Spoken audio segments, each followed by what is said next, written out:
अगर किसी की निंदा की तो वो दोष तुम में बहुतायत रूप से आ जाएगा। ये बात गांठ बांध लो। क्यों अपने को नष्ट करना चाहते हो?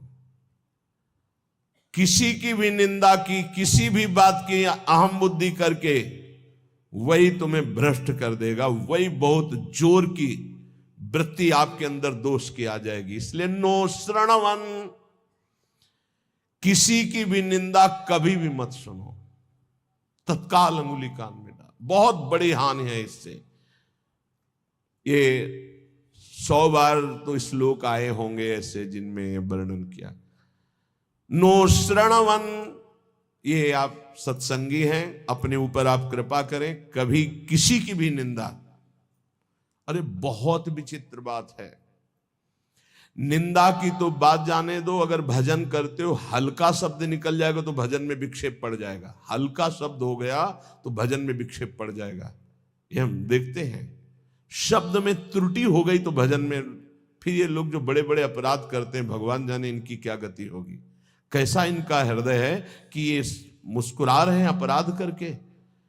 हल्का वचन निकल जाए जो सम्मान पूर्वक है लेकिन उनके यथायोग्य नहीं है, तो उसमें भजन में अंतर पड़ जाए।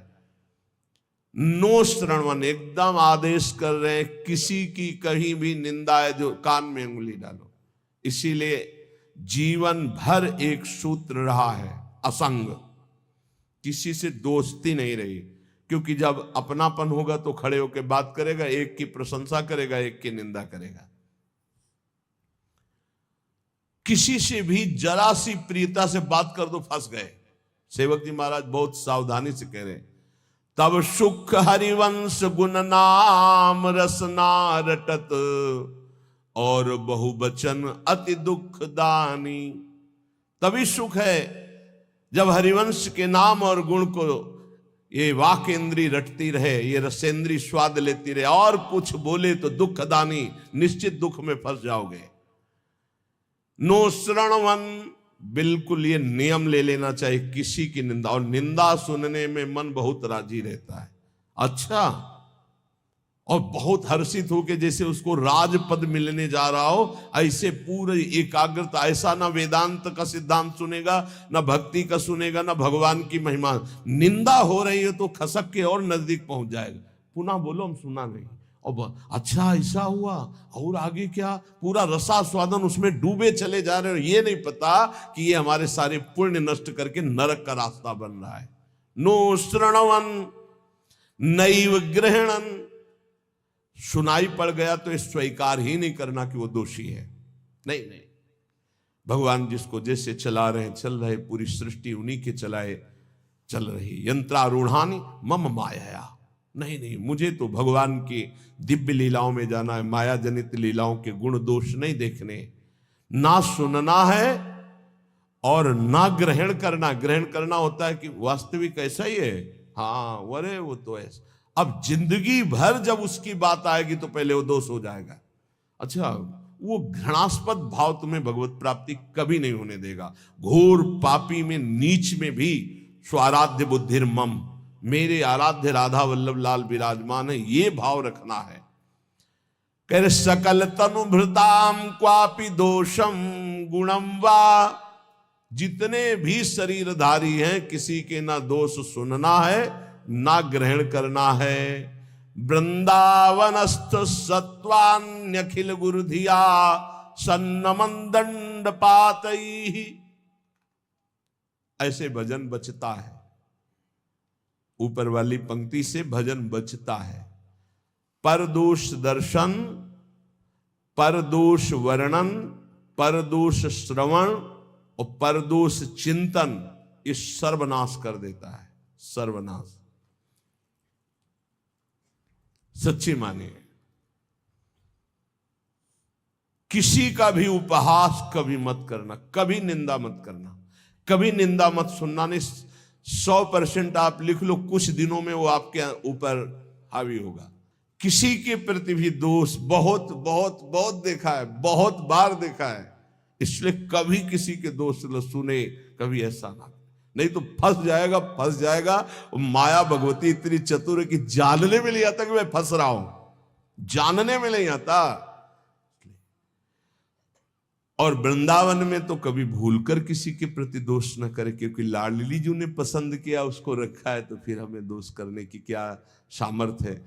जब लाडली जो मुझ जैसे नीच को वृंदावन में रखे हैं तो उसको वृंदावन में रखे, तो हमारा अधिकार कैसे जब हम अपने को देखते हैं तो हम बड़े अधिकारी थोड़ी है वृंदावन वास के। हम पर जब कृपा हुई तो उन पर भी कृपा हुई, तो जब उन पर कृपा होगी पूरी तो वो भी महात्मा बन जाएंगे, हम दोष दर्शन क्यों करें।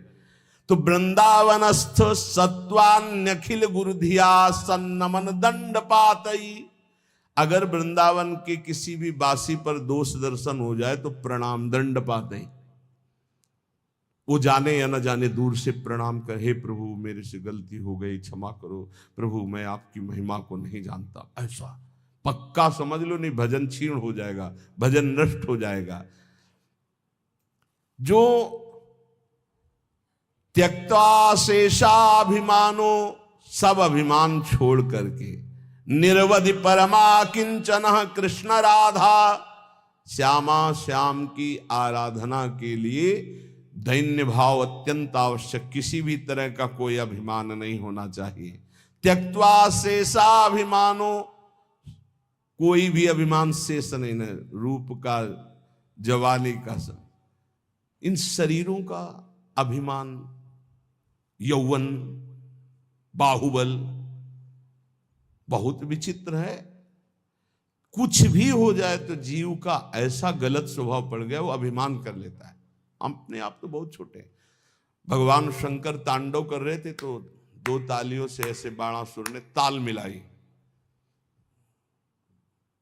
भगवान शिव प्रसन्न हो गए, कहा शास्त्रवाह भव, 1000 भुजा वाला हो जा, महान बलशाली विक्रम भगवान शिव की कृपा से।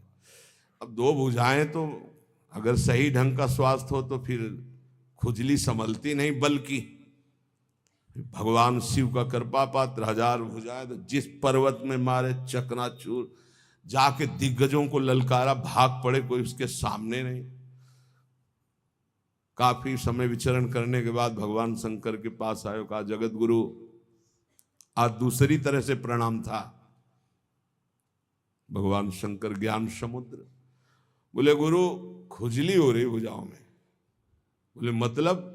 बोले आओ, आप ही आओ, हमारे बल दिया है 1000 भुजा है तो आपसे युद्ध करना चाहता हूं। मुस्कुरा दिए। भगवान ने कहा एक माली भी जिस पौधे को सजाता उसको उजाड़ता नहीं है, तुम्हारी भुजाओं की खुजली मैं तो नहीं मिटाऊंगा, लेकिन मेरे समान बलशाली आकर मिटा देगा। तो जब प्रद्युम्न पुत्र अनिरुद्ध और उषा जी का बड़ा एकांतिक मार्मिक प्रसंग है कि उषा जी ने स्वप्न में देखा अनिरुद्ध जी को पहली बार। अब वो विकल, ना उनको भोजन अच्छा लगता, ना नींद अच्छी लगती। तो जो उनकी परिचर्या में वो 9 कुमारी थी, आसपास राज सैनिक वयोवृद्ध या जो स्त्री पुरुष दोनों नहीं है उनको लगाया जाता था। राजकुमारियों के महल की सुरक्षा में वयोवृद्ध, अनुभवी या जो स्त्री पुरुष दोनों नहीं उनको लगाया जाता था। तो ऐसी व्यवस्था में उनके पास सखियां सेवा में रहती थी। कभी कभी कोई सूचना मिलने पर बाणासुरा के मिल जाता। अब उषा जी को इस तरह विक्षिप्त देख करके ना भोजन, ना नींद, ना बल, तो उनकी एक बहुत प्रिय सखी चित्रलेखा थी जो बड़ी योगिनी थी, शक्ति संपन्न थी। उसने कहा सखी, मेरी सखी होते हुए तुम इतना उदास, बोलो ना, कोई ऐसा विषय है जो गुप्त विषय और तुम बता नहीं सकती, वही तुम्हें इतना विक्षिप्त कर रहा है। मैं समझ रही हूं कोई विषय तो है। तो उनका सखी, मुझे एक स्वप्न में 9 कुमार के दर्शन हुए और अब मैं उसके बिना जी नहीं सकती, पर मैं ये नहीं जानती को है कौन, कहां का है, क्या है, पर स्वप्न में मैंने देखा। तो उनका स्वप्न में आपने देखा तो त्रिभुवन का कोई ऐसा नहीं है जिसका मैं चित्र न बना सकूं, और तुम्हारे सामने साधारण कोई आ नहीं सकता, क्योंकि साधारण से तुम मोहित नहीं हो सकती। तो मैं असाधारण महापुरुषों के परिवारों का चित्रण करूंगी, तुम केवल इशारा दे देना, मैं योगिनी हूं, अपहरण उसका मैं कर लूंगी। स्वप्न में देखा था अनिरुद्ध जी को। वो बड़े बड़े नागलोक, स्वर्गलोक, सब लोगों के बड़े बड़े जो सुंदर हैं, गंधर्व हैं, देवता हैं, यक्ष हैं, फिर मानव लोक का। जय ही भगवान श्री कृष्ण का चित्र आया तो मुस्कुराए, बोले बस कुछ मिलता जुलता ऐसा ये तो नहीं है प्रद्युम्न जी, बस कहा बिल्कुल नजदीक पहुंच चुकी हो, मिलता जुलता ही चित्र है बिल्कुल। और जे ही अनिरुद्ध जी का आया सो रो पड़ी, बोले यही मेरे चित्त का अपहरण करने वाला। बोले बहुत बड़ी जगह तुम्हारा स्वप्न हो का आसक्ति हुई है, पता है द्वारिकाधीश भगवान श्री कृष्ण के ये नाती है अनिरुद्ध जी।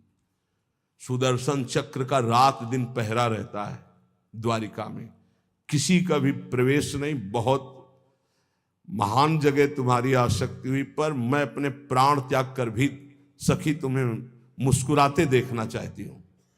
तो उनका अगर मुस्कुराते देखना चाहती तो इनसे मिलवा दो। स्वप्न में देखा था।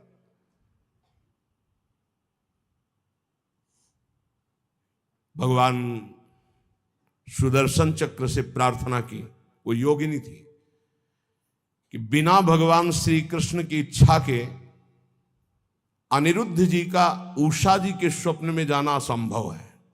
वो संभव हुआ तो श्री कृष्ण इच्छा से।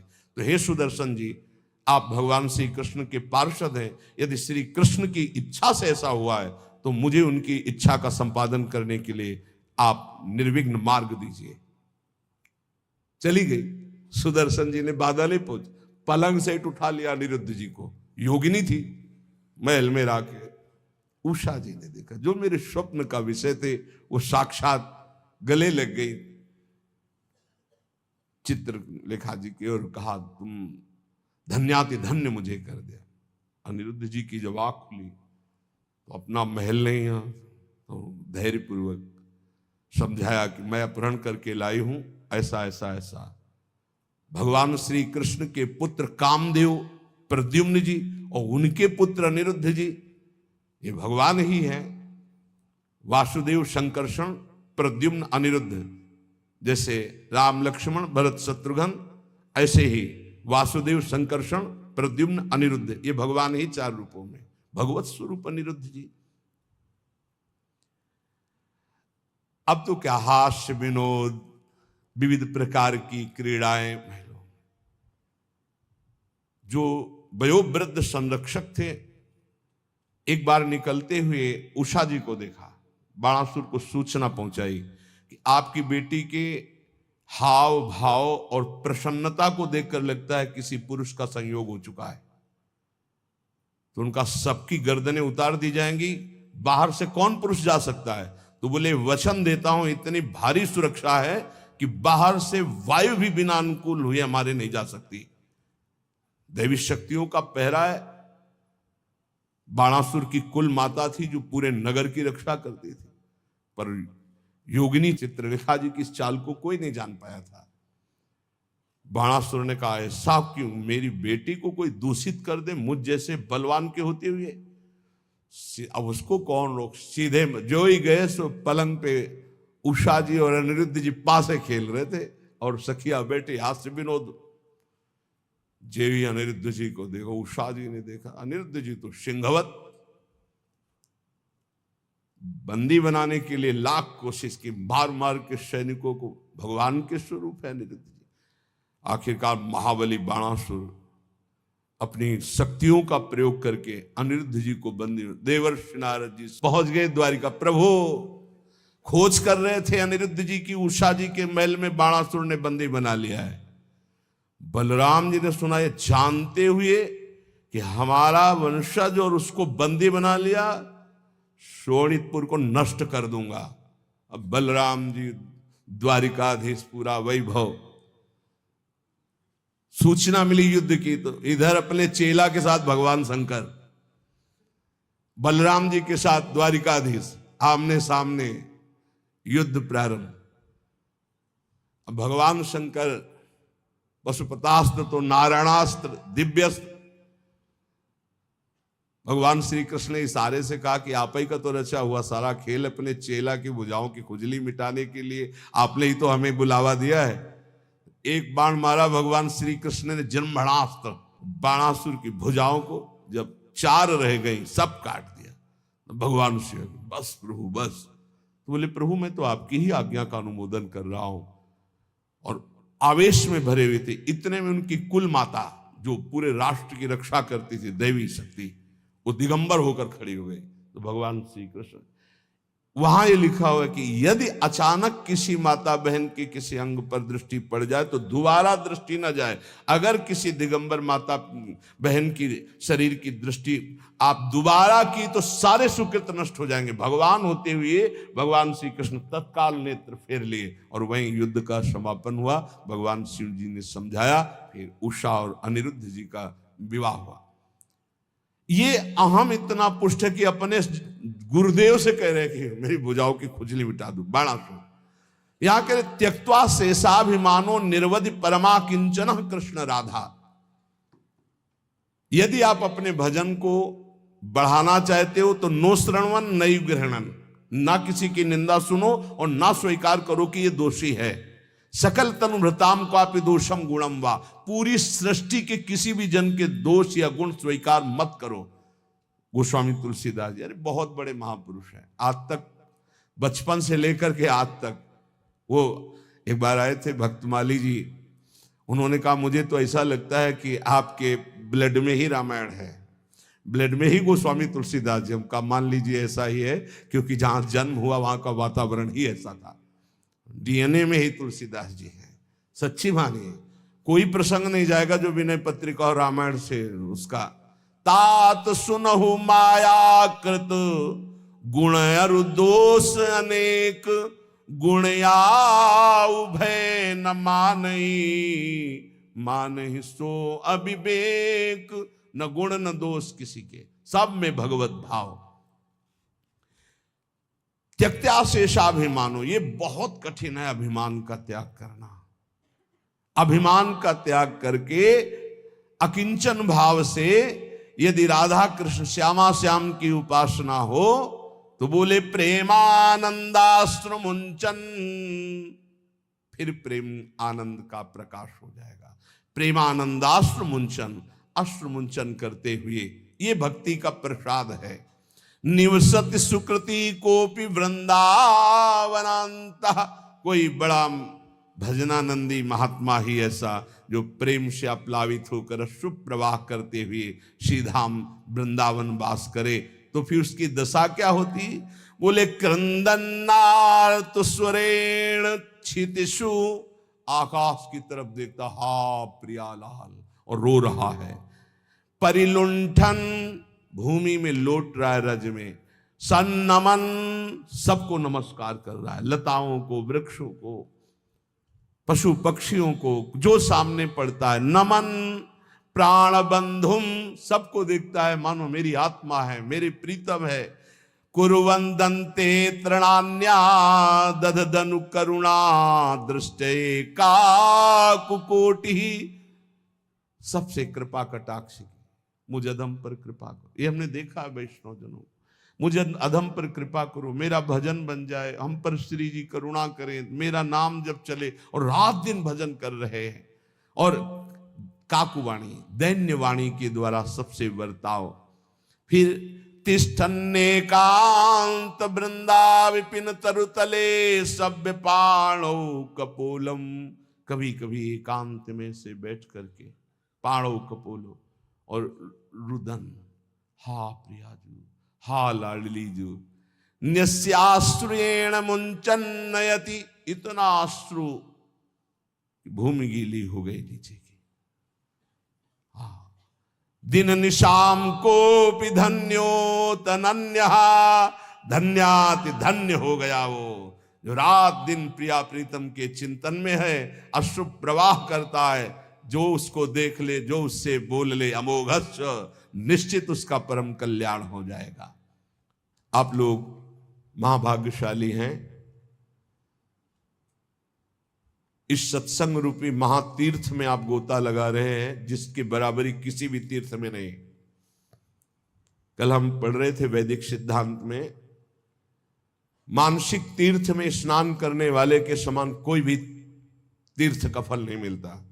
इसमें स्वयं में गोता लगाना है, ये आत्मस्वरूप में चूक मत करना। वृंदावन की भूमि में इस पावन ब्रह्म मुहूर्त की बेला में बैठकर आप जो भागवतिक सिद्धांत और भगवान के पावन चरित्र, भगवान के भक्तों के पावन सिद्धांत सुन रहे हैं, अहोभाग्य है, ये अहोभाग्य है। समय है, इसका लाभ उठा लीजिए। सब दिन होत न एक समान, सब दिन एक समान नहीं होते। एक समय आएगा,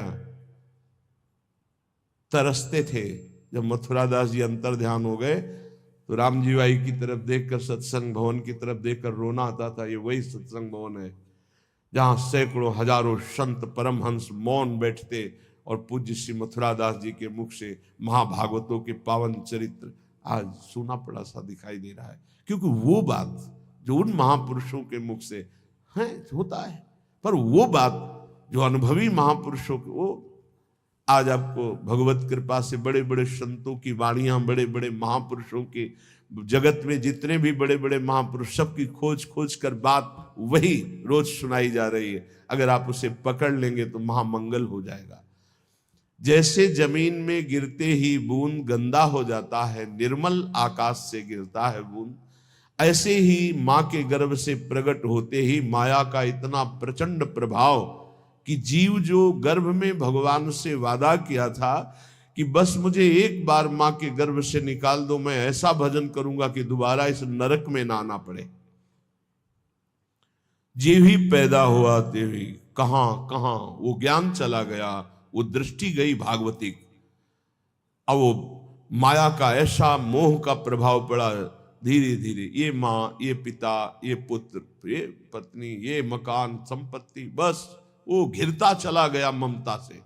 श्रीपाद कह रहे त्यक्त्वा सर्वान गृह द्वार सकल गुणालंकृत स्त्री सुतादीन सर्वत्रात्यंत सम्मान नमथ महता सत्कुलाचार धर्मान माता पित्रोर्गुरुणामपि च नहि मनाग्रहे कोमलात्मा यो या देव वृंदावन में मखिलै स्तूयते धन्य धन्य। बहुत बार छोड़ चुके हो माता पिता पुत्र पत्नी परिवार धन संपत्ति, और तुमको याद भी नहीं है कि इसी सृष्टि में तुम्हारे कोई और हैं। तुम्हारा नया जन्म हुआ, नया घर, नया मकान, नया सब, फिर मरोगे, फिर नया, फिर मरोगे, फिर नया। ये कब तक चलता रहेगा? नाना प्रकार की चिंताएं, नाना प्रकार के क्लेश, नाना प्रकार का संग्रह परिग्रह, फिर खाली हाथ यहां से वही पाप पुण्य कर्मों का बोझा लाद कर भटकते रहते हैं हम पूरी सृष्टि में, कभी ये योनि, कभी ये योनि। तो श्रीपाद कह रहे अगर मेरी बात समझ सको तो त्यक्त्वा सर्वान, इसके दो भाव है। एक है पूर्ण निवृत्ति मार्ग स्वीकार करो, और एक है उनमें रहते हुए राग का त्याग करो। राग का त्याग करते हुए घर गृहस्थी में रहने वाला भी सन्यासी ही है, और राग युक्त होकर विरक्त भेष में रहने वाला भी वो सन्यासी नहीं है। राग मुक्त ही सन्यास है। त्यागी किसे कहते? जो राग मुक्त है। तो त्यक्त्वा सर्वान गृह द्वार सकल गुणालंकृत स्त्री सुतादीन, इनका राग त्याग दो। दो प्रकार से होता है। एक गृहस्थी में रहकर भगवत भाव से समर्पित करके जीना, उसमें नाथ सकल संपदा तुम्हारी, मैं सेवक समेत सुतनारी। और एक अब नहीं सहा जाएगा, अब इस जन्म में भगवत प्राप्ति ही करनी है, इसलिए मैं निवृत्ति मार्ग स्वीकार करता हूं। निवृत्ति मार्ग, मुझे अब कोई इसमें भाव नहीं रखना, मुझे रखना ही नहीं। ब्रह्म सत्यम जगन मिथ्या, मुझे इस मिथ्या में भाव ही नहीं करना। कोई बिरले के अंदर ऐसा त्यज लोक धर्मान, नहीं मुझे लोक धर्म स्वीकार करना। तो गृह द्वार सकल गुणालंकृत स्त्री सुतादीन त्यक्त्वा सर्वान। राजकुमार थे, नवीन पत्नी थी, नया पुत्र हुआ और वैराग्य लेकर के महात्मा बुद्ध के रूप में प्रकाशित हुए। पूर्व चरित्र उनका पढ़। नवीन पत्नी श्री विष्णु प्रिया जी, वयोवृद्ध माता श्री सची जी, घर में दूसरा कोई नहीं, पूर्ण वैराग्य और संन्यास मार्ग महाप्रभु चैतन्य देव। वयोवृद्धा माता, कोई दूसरा पानी देने वाला नहीं, आद्य गुरु भगवान शंकराचार्य जी, परम त्याग वैराग्य के। त्यक्त्वा सर्वान गृह द्वार सकल गुणा अलंकृत स्त्री सुतादीन।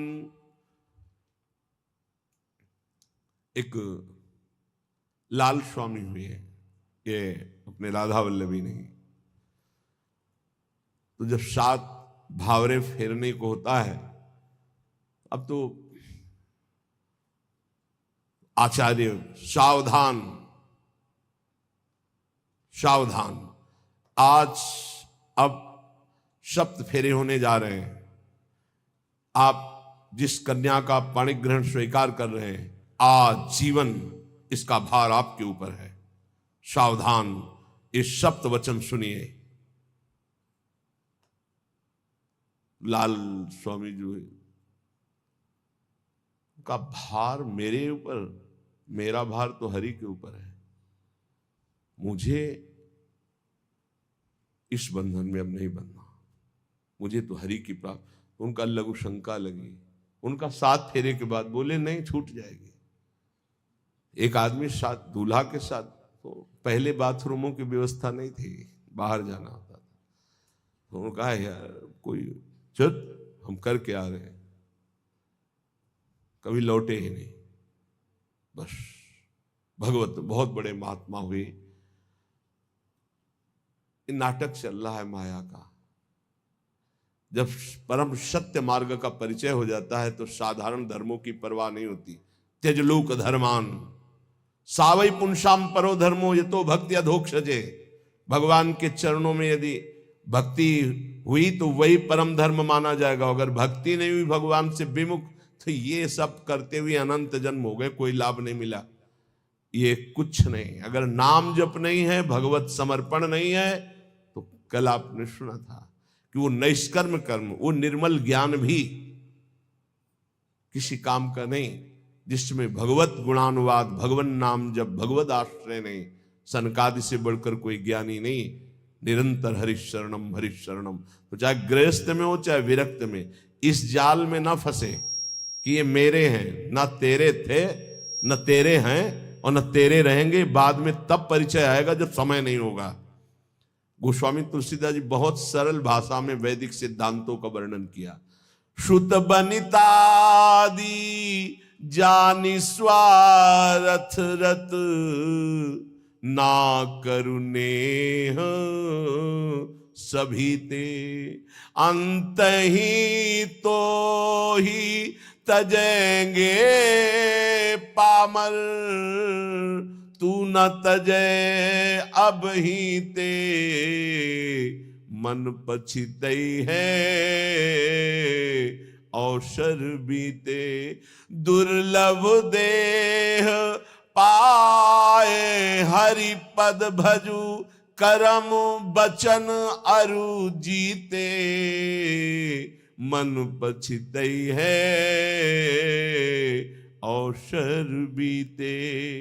माता पित्रोर गुरुणाम अपि च नहीं मनागाग्रही कोमलात्मा। है अपने हृदय को कोमल मत कर। मोह मदिरा का पान करके पूरे जीवन को नष्ट करा देने वाली ये माया अपने आकर्षण में बांधकर तुम्हारा मानव देह नष्ट कर देगी। मत करना कोमल हृदय, वज्र के समान कठोर हृदय कर ले। राग का त्याग कर। अगर गृहस्थी में तो सबको भगवत स्वरूप मानकर शोक और मोह से ऊपर उठने के लिए नाम जप करते हुए, जो भी आपके पास ईश्वर है, पूरे परिवार की सेवा करते हुए भगवत समर्पण कर दो। राग मत करो। जो है उनकी परवाह नहीं, जो चले गए उनकी चिंता नहीं, बिल्कुल धर्म पूर्वक ईश्वर भाव से मुक्त हो जाओगे। और वैराग्य का तो मार्ग ही सिंहवत और निराला है। इसलिए कह रहे हैं, सुंदर घर, सुंदर स्त्री, सुंदर पुत्र, संपत्ति, माता पिता, वयोवृद्ध गुरुजन, ये सब भगवत स्वरूप मानकर गृहस्थी में नाम जप करते हुए इनकी सेवा करो, मंगलमय। अगर ममता में फंस गए, मोह में फंस गए, तो पूरा जीवन निपटा देगी माया। न भजन होगा, न साधन होगा, न भगवत प्राप्ति की कोई बात होगी। पूरा इतना कीमती जीवन नष्ट हुआ, फिर मरे। कोई माता पिता पत्नी पुत्र परिवार साथ नहीं, तू फिर अकेला अपने वही मोह जनित पाप कर्म करके फिर नई योनियों में जाएगा, फिर भटकेगा। इसलिए यो याया देव वृंदावन में मखिलई स्तूयते धन्य धन्य। धन्य है जो सर्वस्व का त्याग करके वृंदावन का अखंडवास स्वीकार कर लिया। और धन्य वो भी हो जाएगा जो वृंदावन का आश्रय लेकर सत्संग सुनते हुए भजन प्रारंभ कर दिया गृहस्थी में रहते हुए। अब अपने भजन को कैसे हम बचाएं, कैसे बढ़ाएं, कैसे उसको बचाएं। कृपा से भजन हमारा जो शुरू हुआ तो नोस्त्रणवन नैव गृहणन सकल तनुभृताम क्वापि दोषम गुणम वा। बहुत विचित्र खेल माया का है।